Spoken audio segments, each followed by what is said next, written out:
Welcome to a clean installed ArcoLinuxB-Plasma that you're going to receive in a few days, beginning of March. And you may have noticed that we have a series of explaining how you build an ArcoLinux B the way you like it, with a workflow, and it could be any B, but we've taken the most difficult one, which is the Plasma, which has not only files in the .config but as well on the .local, and it would be so much simpler if we made a video about i3 with one folder with settings in there, or Qtile, etc, etc, right?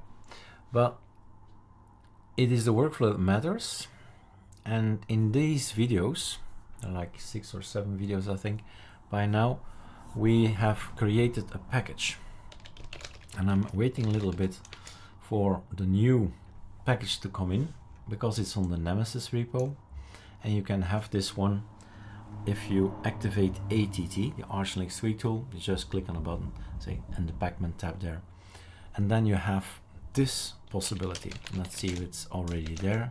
I should be having number 20 is the one I should receive.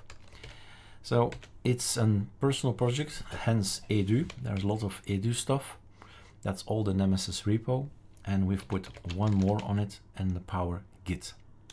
And that's basically a plasma configuration. And we had to add some extra line to the conflicts again, and that was this one. And there we go.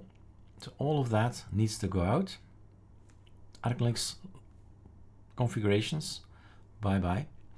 And they are replaced by the edu-power configurations plus an extra application, lattedoc. So let's see how it reacts after installing all that and rebooting, and what do we get then. So to apply it, we need to do a skel like this, yes.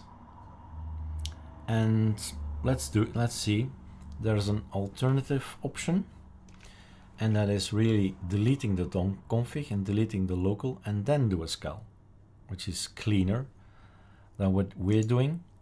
I am gonna kill the cache. I'm gonna do that, and I'm gonna stop the video, reboot, and start the video again.